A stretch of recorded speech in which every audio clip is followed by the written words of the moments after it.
What's happening? What's happening? What's happening? Of course, you know it's your boy B Hot Radio Shout in. Stepping in the building, I got an actor, a director, an artist. I mean, a full-fledged Renaissance man stepping off in this thing. Malcolm Mays, what's good with it, boss? Man, chilling. Just glad to be here. Hey, man, glad to have you in this thing, Mal. Now, I mean, before you got here, I had an opportunity to go through some of this music, man. Oh, wow. I mean, you and Baby got in that thing and went crazy, Mal. Thank you. Tell me how that banger came about, first of all. Shit, honestly, and I want to be honest because I'm not a kind of nigga to cap on nothing like that. So Yeah.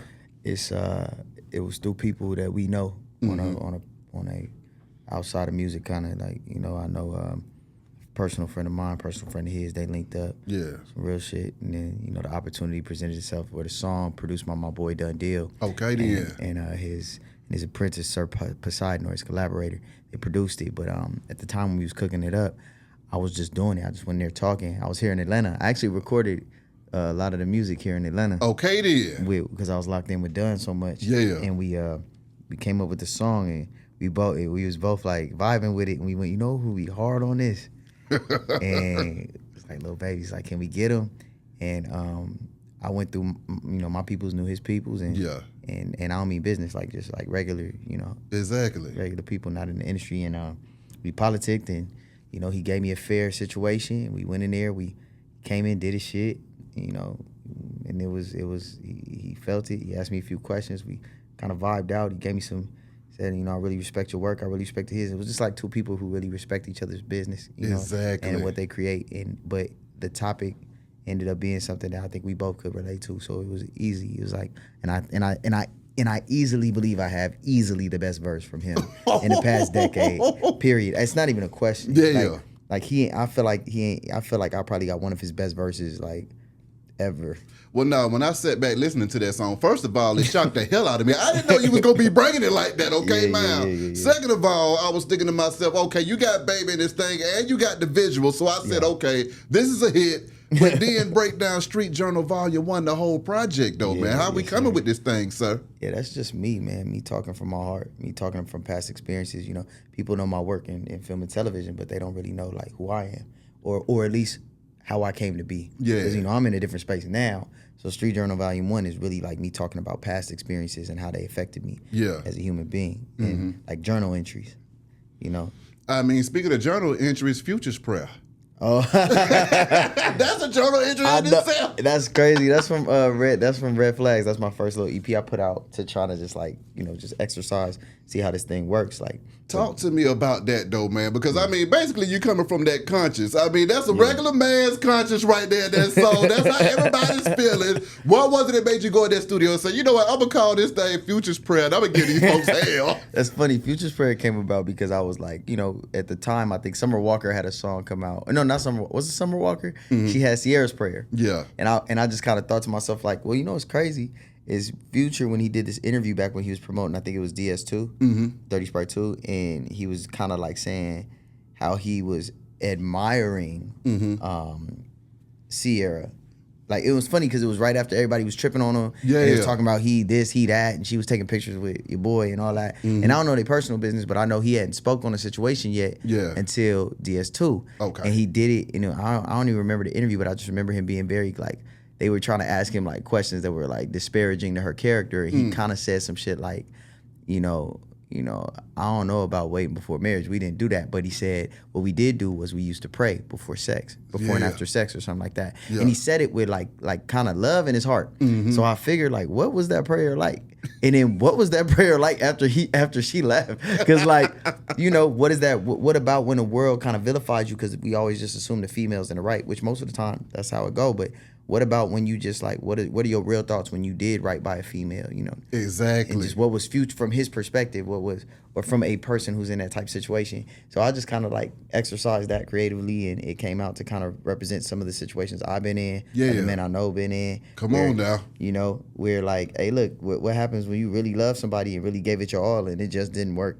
Hey. And maybe there were some things in her that wasn't all the way together. You heard about that shit too, because what about when you was doing right? Come on now. Like speaking life into that woman, and she maybe she wasn't all the way together, and then she dropped the ball, And what would that prayer look like to God? Just like she praying for the best version of a man, what if he praying for the best version of a woman? So I just kind of did it because it was like my first little thing. Yeah, and, It's funny because I was in the studio with Future when we made the Lil Baby song. What? And I fucked up because I didn't ask him to like speak on it. But I might go back. I might have him go back and do it just for like volume 2 or something. Just have him remix it. That might be a great idea. Okay, you might get that. I'm here for that, man. I'm here for that. But Mal, break this down to me though, man. How do you manage your personal life having all of this stuff going on at the same time too, man? I don't know, man. It's like, you discipline, and above all else, and then secondly, I say like, you prioritize. You feel me? Like, you do sacrifice. I ain't gonna lie. Like, I've got it. Like, you know how people be like, oh, you can have it all. That's bullshit until you that nigga. Like, when you that nigga, you can have it all. When you surpass that threshold, as I'm sure you know, like when you grinding, you gotta sacrifice certain things. But when you reach that pinnacle, then you kind of can like, okay, my baby's coming with me, my family coming with me. I can afford to caravan everybody. Exactly. But right now, it's me making certain sacrifices so that we can have it in the long run. But I've been blessed enough to where, you know, I don't have to make the ones that kind of make that you can't repair from. Like you got to spend time with your mama and your grandma. You got to spend time with your family. Exactly. You got a kid. You got to spend time with your kid. Come on now. And I've been blessed enough to figure it out for the most part up to this point. Mm-hmm. But you know, I pray I get even more control of my schedule and personal life, because that's more important to me than any of this shit. I just really like making cool, dope shit, bro. Exactly. I mean, when it comes to the music and it comes to the acting, though, which one is the one that you feel like you just really having the time of your life doing, though, Mal? Because you're acting your ass off, but based off of this music, you rapping and singing your ass off, too, so I don't know no more. Yeah, I'm going to be real with you, dog. It depends on the day. Okay. It depends on whatever's, you know, whatever is giving me the most creative freedom. Yeah. That's all I care about, is being able to create from my spirit, my whole soul, and being a vessel. Exactly. If it service that, then I'm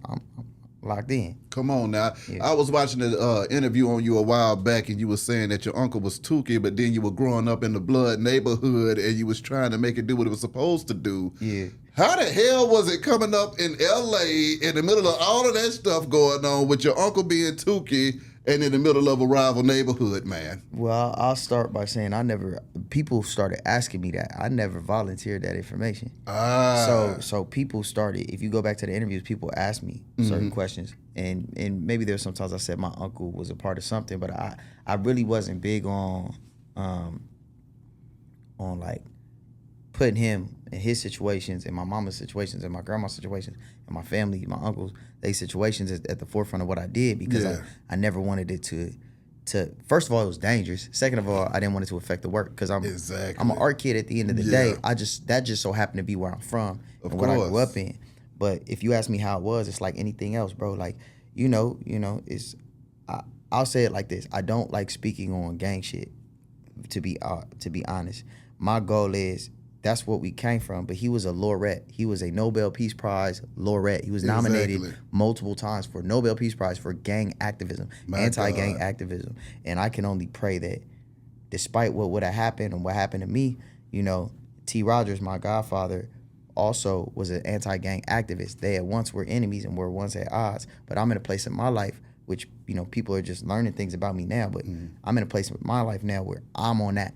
I want to divert the kids and the violence. And Baby just, I think, said this at some young, either poor lady or poor young man's funeral, where he was just like, we got to stop this. Like, it ain't worth nobody's life. And for me, you know, coming up and what I came up with, how was it? It was intense. Yeah. Lost a lot of people, as I'm sure it is out here on, you know, whether it's West Atlanta, East Atlanta, whether it's Bangor, whatever it is been.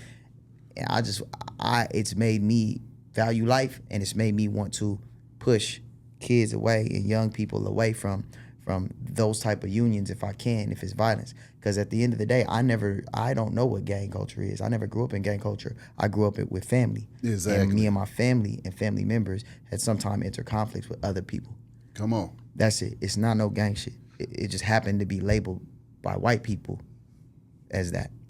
Talk to me about just the advice and the wisdom that you was able to glean from both of those guys, though, man. Because I'm pretty sure they know every damn thing. You see what I'm saying? So, I mean, what was it like being able to talk to them and them be able to, you know, fill up your cup and steer you in a better direction. Rest in peace to, to T. Rogers. Rest in peace to my Uncle Stanley Tookie Williams. Yes, because sir. what they instilled into me was what we had lost, what they had lost along their journey, which was community amongst black people. And that's something that Atlanta has heavy and that I respect that y'all have heavy, that I wish, that I want for LA to get back to having. Okay. Because we struggle with that. And I think that those two men poured, ethnocentricity into me, black strength into me, black knowledge into me, black economics into me, politics, art into me. They poured community into me. And I pray that, whatever is going on online, like, bro, I'm not with whatever I may, whatever they may, at the end of the day, is getting back to that. Yeah. Is coming back together, is to try and dissolve these territorial lines of places we don't own nothing in. Exactly. So that we can come together and build something. I also saw why you did a documentary too on black and brown relations in LA and stuff like that. I mean, how was that? How are the relations down there in LA when it comes to that? And then also, what do you think it takes to, bridge the gap with everybody? It's what the masters tried to. The masters, the overlords, the overseers, the people above. It's what they had planned for it to be, which is division. And I think, unfortunately, though, and fortunately, for them, we've been more connected than we ever have been, and we've been more divided than we ever have been. In LA, the homies got Mexican girlfriends and babies, and the culture mixes up, and LA niggas love tacos. And we Latino, love them in Atlanta too. And Latinos love black culture a little bit too much in LA. You feel me? So it's already mixed up, but I wish that the appreciation and admiration that we have for each other's respective cultures would also bleed into us coming together as understanding we are one brown community, black and brown community that has very similar goals, and a lot of that division did exist, does exist in intense high stakes situations such as prison and jail and whatever culture. But I think that the goal is for us to realize we strong together and then separated. I don't know if that's really gonna happen. Yeah. In my lifetime, it's a lot of hurt, a lot of pain, a lot of death. But if I'm speaking on it, I want it to be peace. I feel that. Raising Kanan, man. Yes, sir. I mean, one of the hottest shows on television right now as we speak. You're in there acting your ass off, Thank sir. you, brother. Thank you. How the hell did you get that role? And did you feel like that show was gonna be as big as it became? I mean, I feel like I was stepping into something that was already predetermined. I didn't know how big it was gonna be. I can't even contextualize how big it is now because the Power universe is so interconnected. And the success of the first one and the second one, like, it's all kind of like in there. People mistake me for being on BMF, and I believe that they think that they watching the same show, even though it's all different. But I know they watch our show because they call me by my character You name. damn right. But then they say, "Oh, you off BMF, Uncle Lulu," and I'm confused. So I could never imagine how big it is or how big it will be, or it even has the potential to be. But I will say that I got the role simply off good hard work, bro. Nothing less, not luck. That's just like the single say with me, just like the song say with me and Baby.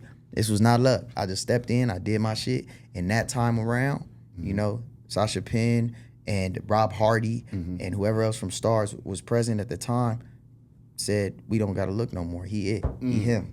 So I mean, on that set though, how's the camaraderie on that set? Because I mean, y'all jail on that thing. we family. Man. Yeah, we family. Like we may not and just like family, we may not see each other every day because we live in so many different places. Yeah. But when we up. When we together, it's like no time passed. Exactly. And I look forward to us spending more time together. We really a good group of people. Now, when you're not acting and you're not in the studio, what are you doing for it though, Mal?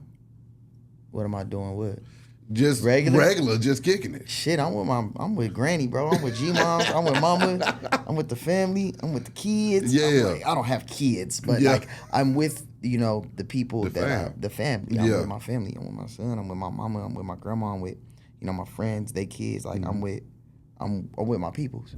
How do your peoples feel when they see you make it though, man, and they start to see the success coming in, and they're like, okay, this guy was into the arts as a kid, but now we see this man getting it in. It's weird because I didn't have like a meteoric rise because it didn't happen overnight. They kind of always was like my family always had utter confidence in me. Yeah. And they was just very happy with whatever I wanted to do. Some of them are disappointed because they're like, you supposed to be owning the company. You supposed to, because they always knew me as a smart kid. Yeah. So they never saw me as an employee. They always wanted me to be the person who was was running things or funding things, but they have come around to understand that sometimes you choose things for your spirit, not just for the money. Come on. We make a little bit of money. So come on now. So the family supports, man. They cool. They want more for me. I want more for them. So hopefully y'all keep paying for shit. So I can redistribute it amongst black folks. Okay. You know? So now, Mal, answer me this though, because see, on the creative side of things too, you produce a lot and put out a lot of different projects. So I mean, what is that like for you and any new projects on the way that you are doing? Yeah. So for me, right now I'm writing a script that hopefully will be something I star and direct in, but that's secondary to me to making this music go. Mm-hmm. Like this music is very important to me. Okay. I want to make sure that when I took that first step to like, hey, look, like, you know, and this is me. I'm gonna be super real with you right now. Come on with it. I recently was looking at the Lil Baby shit. I'm like, I wanted 1 million views in a day, right? Like, because that's what you want. You know what I'm saying? And not just because I went and did business with Lil Baby, but it's because it's such a pure connection on the song. Yeah. Like, you can say what you want to say about me, about him, about whatever situation is going on with Thugger Gunna, whoever the fuck else. The song is hard. Come on. And it's speaking towards real shit. It's really like me talking about being incarcerated falsely and not getting your bail set, you know, and really having to sit down on that and having to fight from this, you know, and then going from nothing to having, you know, a $500,000 vehicle. Like, come on. And realizing that that's not what satisfies you and like, and it being determined by your movement. So for me, it's like, I really love this shit. I really like expressing myself. I really want to connect to the people. And I think I owe it to them to give it a real shot to see that there's somebody out there who grew up like me, who gonna hear this, like I heard Pac, like I heard, you know, Ice-T, or how I heard, you know, shit, Goody Mob, how I heard fucking, you know, Andre 3. Come on how now. I heard, you know, Big Boy, how I heard, you know, shit, Scarface. You feel me? Like how I heard them and I felt, ooh, somebody is relating to to my struggles and my pain, and they're illustrating something that I can relate to. It was like a journal. And so if I could provide that, I think I owe it to people to at least give them the opportunity to know, hey, it's there. Mm-hmm. I don't really, my success isn't really gonna be like, bread is cool. That's for me to redistribute wealth so that my people can win, and I'd like to enjoy some things myself. Mm-hmm. But the biggest win I can have is to see people like repeating it and feeling it. Come on now. Feeling it. You exactly. Feel me? And I that for me is what I want. So that's what my project is making sure that people know, hey, look, I'm really doing music. I'm really out here. And this Baby record wasn't like just a like, ooh, let me skip the line. Let me cheat code. Like, I want the most eyes, most people who are related to how I grew up. Because I grew up like him. I'm from the West Side too. Come on from now. Where I'm from. And they can connect with it, bro. That's what I want. And that's my project, is to make sure people know this music's here, this real, it's honest, it's genuine, it's pure. And if you connect with it, you feel it, like, please come through. We open for business. What was it like when you came to the realization that even though this money done came in, it ain't it though? Well, the limitations of because of, I guess it was when I did Snowfall. Because when I did Snowfall, I was able to help alleviate a lot of the debt my family had. So we went from probably being lower working class to being like upper middle class very quickly, or middle class very quickly, and then not too soon after upper middle class. But it's transient. It's not like I'm rich right now and that's it. We're done. We cooked. We won. Boom. It's you know, when money come, it's like we mistake income and labor for stability and longevity. Come on now. Right? Like, I could be right next door to the homies that think that I made it tomorrow. Come on. And that is enough of a fear mechanism to keep me sober about if I made it financially or if I made money. Like, I know right now the money I got is passive, and it only is not as passive as it needs to be. It's halfway passive, which is why I'm proud of what I built so far, but I still gotta labor until I don't have to show up no more. Come on now. Until I can do, like, hey, y'all want me to do what? Y'all want me to sell drugs on television? I don't feel like doing that today. Come on now. And it don't affect shit that I got going on, and my kid still goes to an Ivy League school or HBCU that's a prestige, or I could build homes or build whatever and still help people and still help my mama and get the best of healthcare. Come on now. If I can do that and say no to whatever job is on the table, then I have financially won. And right now, that is not the case. But what I did realize was when I did Snowfall, how little money it took when you come from so far behind to get back up to the regular line. Yeah, like it didn't take that much money, but what I had to do to get to that, when you talking about where I'm from and all that, that's what that was, like coming from where I'm from. Yeah. That was the difficult, like, space. And that was the sobering effect of like, oh, like, how did I know I made some money? Like, that's what it was. Like, I don't know if that was the question you asked me. Well, no, exactly.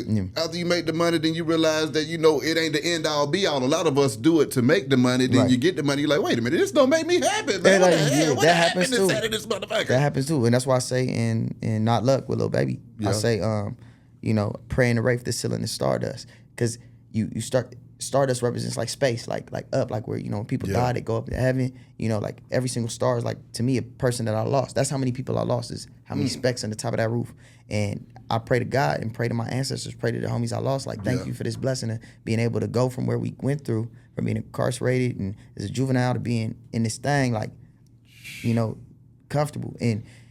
But to also know that, like, this didn't happen just because somebody said, oh, you can have this kid. I had to fight tooth and nail to like get up in this motherfucker, and it still don't feel like I'm up through there like that. I know what you're talking about. I know, because I know I'm looking at it. I'm with Baby. We talking. He talking money. He talking. He sound hungry. I'm like, so how much you say a documentary for? This nigga said, oh, it was a little lightweight, couple M. I'm like, man, M's. Nigga, I gotta work 6 months up to year and enter a whole other human body skin to get to the chain you got on. And he the young homie, so he asking me questions about film and TV. Like, how do I get in there? I'm like, oh, he not playing. He trying to get anywhere and everywhere, and I love that. And it also reminds you, like, hey, bro, there's more. That my knowledge is also valuable. Come on. And that what he has achieved is also valuable. And that in union, and I think this is perfect for black people, we can come together and get where we all need to get. Exactly. Being incarcerated for something that you ain't do, man. What was going through your mind at that time? Man. And how does your 2020 hindsight feel about that whole situation? I'm gonna say it like this. There's been things in my past life where I feel like I should have probably been disciplined for and punished for and seen somebody about. And I ain't saying they legal or not legal. I ain't saying all that. All I'm saying is, you know what I'm saying? But every time that the law was involved in my life, where I was incarcerated for something or went down for something, I never did it.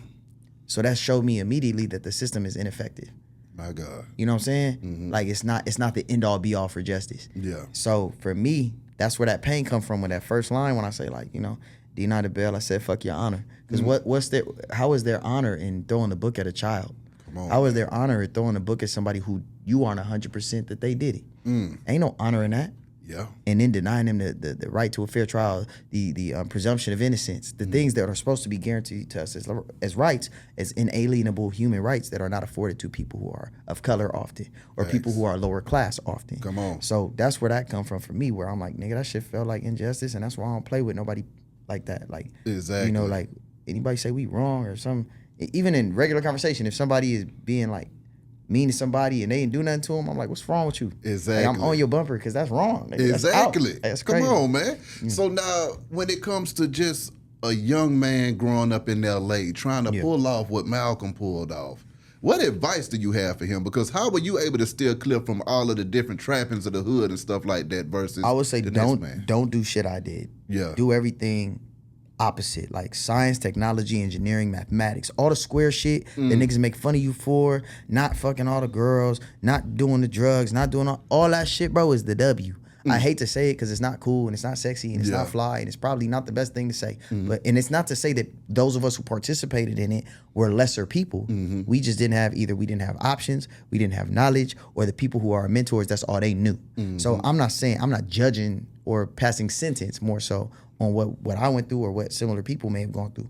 But I will say, for the kids who coming up, like, you don't need to do the same mistakes like we did. You don't need to touch the same fire. You have the pathway, the information, the internet. You have us telling you, hey, look, bro, that shit ain't right. Like, that shit ain't cool. Like it ain't, if you're in a situation and you gotta survive, I can't really say much to you except keep your soul. Like, you know how they talk, keep your heart 3 stacks? Like, keep your heart while you in that and get out of that as best as you can. Exactly. But if you're in a situation where you're in between survival and thriving, where you could make a choice, if there's a choice available to you, and that's hard to see sometimes. Like, Come on now. But if there's a choice available, if there is a choice available to you, anybody in the streets, any young person right now, if there is a choice available to you, and it is a choice between something that don't feel like it align with your spirit, and it don't feel right, or something that feel like it's a little like this, it don't. Everybody around me saying that this is corny or this is lame or this weak, but it feel right. It feel like water. Mm-hmm. It feel like liquor. Liquor feel good for the moment. Water feel good for your body forever. I say choose water. Come on now. In my opinion, just choose water. Choose every time. Try to choose light, even when it's tough, when it's difficult, because that's more gangster than anything. Exactly. To me. In your career up to now, though, Malcolm, I mean, what has been that moment in that time where you felt like you were having a time of your life and you was living out your passion and your dreams, sir? Shit, that shit happen every day. I'm doing it right now. I'm here with you. Come I'm on, here with man. you, B. Come High. on, man. I'm here with you. I mean, no, that's great. So then answer me this then. When you go from grinding to get it to it becoming a regular occurrence in your life, how does that make you feel, man? It feels like you somewhere in between. I got it and I don't. Because even when it's happening, it's like you're trying to enjoy it. Yeah. But there's that when you come up like how anybody comes up who isn't rich, you thinking about, well, tomorrow is it gonna be there? How do I solidify this moment continuing? Come on now. And sometimes it robs you of the enjoyment, and that's where I'm at. I'm trying to be more present. It's tough. So now answer me that too, man, because when it comes to these careers and stuff moving so fast, are you enjoying recording with Lil Baby, shooting videos, having a good time on the set of Raising Kanan? Is the enjoyment? If I'm being real, you know, it's funny. The best time that I like, regardless of what it is now, you know, and he has and let me say this, Baby got an artist right now named Rilo. His song out, Rilo Hard. We all fuck with Rilo. Yeah. Thugger album is out. Thug going crazy. Yeah. You know, like he got some artists coming out, and he got a song with The Weeknd. Abel's Hard. I had the pleasure of knowing Abel at some point or later, like way back in the day. So like I love watching all these people who, you know, get they shit on. But for me, it was when we created something. I think we created something really special. I can't tell the market to love it. Yeah. I can just pray that they feel it.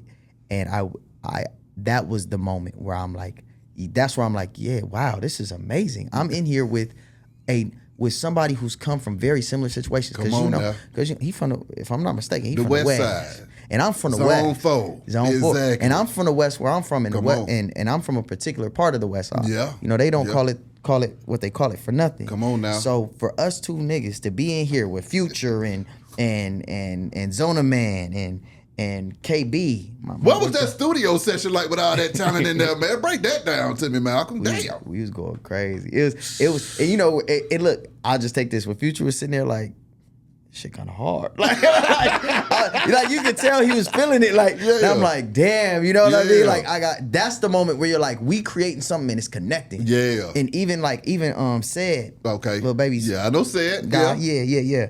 Said and his his young engineer from Mississippi, like, or Alabama, I think he's from Alabama, and like they both was like, yo, he gave you a verse, bro. He gave you a real verse, like, and I'm kind of like, damn, maybe I should go re-record my verse because I was just vibing, but I didn't even want to do that because at the end of the day, that boy did something special on that song, and that was the dope part, was watching him feel it, catch it, and then go in, because let's keep it a buck, nigga. Niggas give verses to people all the time, and that should be mid or whatever, or phoned in or whatever. And whether that man ever says what's up to me again outside of the industry, whatever, like we had that moment was real. Like that music, that shit was real. Exactly. And that was more than enough for me. I had a great time doing that shit. And that's what I do it for. I do it to like, because I know somebody else gonna feel it if they really from it. If you really from it, you can't listen to this song. When I marinated on, I said, man, let me see what Malcolm over here up to. And I heard them, so I said, this nigga in here jamming like hell. So I mean, I was pleasantly surprised my damn self, sir. But I gotta ask you this though, Mal, in hip hop right now, okay, the storyline has kind of gotten away from the music to the Ricos and the snitching and all this extra stuff. How do you feel about the state of hip hop right now? I mean, hip hop. This is what. I'm gonna give you my square answer, because apparently, this shit is able to be used in court. Facts. I don't know what you're talking about. I've never been involved in any gang activity in my fucking life. I'm a square who's been in situations because the situations were the situations. I feel you. With that said, young men, young ladies who outside doing a thing with people who they are very close with, which is why I think this shit is all weird in the first place. Because if I happen to grow up next door to you and you somebody I love and care about, and we end up in something, does that make us enemies for life? We're not a RICO is a racketeering right? Charge. Come on. It was meant for federal lines crossed across state lines to convict what Capone and them, right? To get everybody caught up who's anywhere connected in any way to this, so that it would cause some type of deterrence from people having organized crime. Let me tell you something. I ain't a part of no gang. I'm with you. I ain't with no organizations. Yeah. But I tell you something that I have observed about street culture and people who happen to be around each other and doing similar things and may wear a codified uniform. They don't got meetings, nigga. There's no 401k. They don't sign fucking release form. No, we barely know each other's names. I don't know some of the homies' real names. Yeah. Much like if you go from the South and you got a family and they call somebody Dot and call somebody Mary and you find out their name is actually Jack and exactly Patricia. Patty, like you find out that Pee Wee is Patricia. You didn't know that. Like, so how can you convict people for being in this syndicate of some sort when they don't even? There's no it ain't the mob, nigga. They don't have businesses. Come on. they don't own property and land. They not threatening politicians. Yeah. They not using, bribery and sexual photos when some male is having sex with another dude in a hotel room and they taking pictures and they not using crazy. They not doing what has been done by the politicians and mob for years. My God. They young niggas running with each other doing dumb shit sometimes. Yeah. And sometimes it goes a little too far and sometimes it goes really far. Yeah. And I'm not saying that you should be absolved from that, but I'm just saying that the prison industrial complex seems to be hindering a particular race of people more than the other race of people and more than a certain class of people. And it looked like y'all being unfair. Answer me this though, man. I mean, what do you think needs to go on and occur in the community to prevent the next generation from following in the same footsteps of, just... There are hundreds of thousands of academia, data, scientists, psychologists, people who speak towards these things. I don't need to tell y'all what we already know is obvious. There needs to be fair laws. Yeah. We need to be focused on rehabilitation, not so much punishment. Yeah. Because draconian fucking... punishment doesn't seem to fucking fix the problem, does it? Now, also, I will give it to the human society of law enforcement. There has been a decrease in crime from the beginning of like the 1800s to now. That has happened. So, by the way, I don't think that's because people was getting their hands cut off like it was in the 15th century or 14th century or 13th. I think that we are developing as a community, as a culture, as a people, and it needs to be holistic. It needs to be rehabilitation. It needs to be fair punishments and sentencings. It needs to be community programs. It needs to be better education. It needs to be incentivization socially by the people who create the communication media that influences these kids and these young people. Everybody needs to be in one accord. It can't just be one thing. You go to the doctor, they give you a pill for one thing. You sick with some other shit. Then they got to give you pills for that shit. You know what? Preventative medicine is the best wave. That's why them Asian motherfuckers live long, because they do preventative medicine. Maybe we should look at the problem, the illness, the disease of our communities like a human body problem. Maybe it should be holistic. Maybe mama got to be on the same job that auntie on. And maybe auntie got to be on the same accord as the teacher. And the teacher got to be the same board as the school board and the superintendent and the local law enforcement. Maybe it should be a holistic situation with a centered program with actionable items on how to deter children from what's going on in their environment when we know they are more prone to when they're in survival mode. I feel that. It's not hard. We not stupid. Bell Hooks, James Baldwin, everybody and their mama done talked about this for years. We can't figure out something. You ain't never lied, Malcolm. Now, on the lighter note, I'm with you. 50 years of hip-hop. I just want to know, what was the music or what was that song that made you say, oh, man, this hip-hop shit, I love it. I want to be a part of it. And then I need your top 5, sir. Man, I was born into it. I was born into this hip-hop shit. Hip-hop is the great-grandchild or grandchild of jazz and R&B and blues and all that. It's scatting and all that. So that's all the shit my mom, my grandma, and my family listened to. Yeah. And then hip-hop was the generation right before me. It was introduced to me. Hip-hop saved my life, just like it saved babies and everybody else on this wall. Yeah. I love hip hop, man. It was us. I don't even think there's a separation between black people and hip hop. I think it's the same thing. What we feel, hip hop feels. When we speak, hip hop speaks. So when it used to, I love T.I. for saying this. T.I. said, look, we're just reporters. Come on. We reporting what we see and what we feel.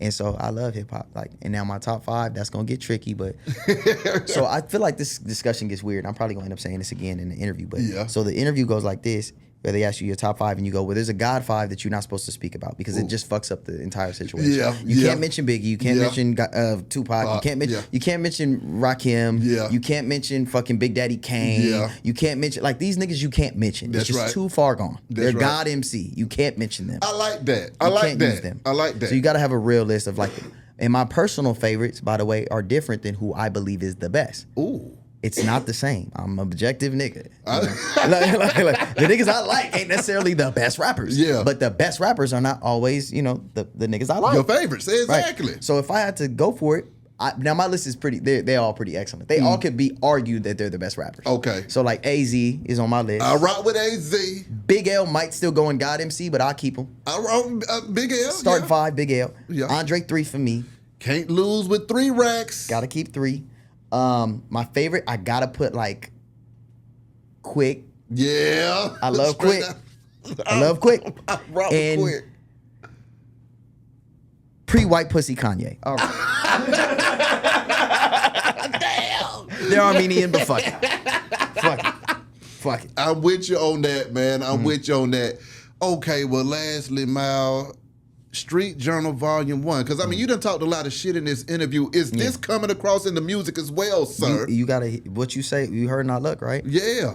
Did it come across in that? Be honest. Yeah, Be real. But actually, tell the truth. No, it did. Actually, in Not Luck and Sticks and Stones. Okay. Sir. Okay, so now I'm here for it all. My question is, are we gonna get 10, 20 of them though? You know what? If y'all stream this bitch and make it go crazy, I'll do 20, nigga. I'll keep doing these volumes till I die. I'll be in look, and at some point I'll make so much money, I'll just start donating the shit.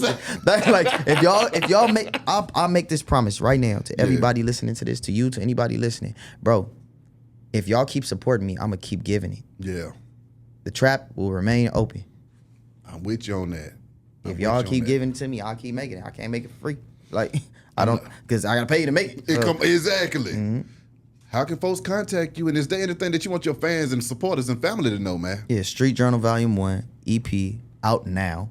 Every single available platform available. We've been really supported by the Apple Musics of the world, the Spotifys of the world. Mm-hmm. They treated me like with warm arms. There's a song on there called Are You With Me that's gaining a lot of traction with the ladies. I want y'all to keep supporting that too. Slide for Me with me and Wally the Sensei, another track for the ladies for the summer, even though it's raining. Y'all wild. It's going down out there. And I just want to say I appreciate y'all, man. I really love y'all. I really want the best for y'all. So like, it's just a boy from LA trying to do a little something, man. Stay out the section, get some other niggas out the section that I know. Hopefully get my legacy out the section and keep everybody out the motherfucking section so that the section expands to a suburb. Hey, man. And while you making your press run, I need you to go over to the streets and holler at my boy E.T. Cali. Because I think y'all are getting together and have one of them conversations. Because he's a Cali guy in the ATL. Okay. But you remind me so much of him through this conversation. I know y'all gonna raise hell together, all right, man. Look, we got Troy on it. Troy, my radio that's dude. my fan right there, Troy Marshall. Tell Troy, make sure I get on there. If we can fit it in, now I'll go today. Now I'm gonna tell Troy when we get out of this thing, man. We on it. All right, there it is. Hey, Malcolm, appreciate you coming through this thing, Appreciate you. Hey, I'm always sliding to you, man. That's what we doing I'm now. here for it, man. Wish you nothing but the best and much success. Be Hot Radio, shout it. Malcolm, holler at y'all in a minute, man. Here we go. All right.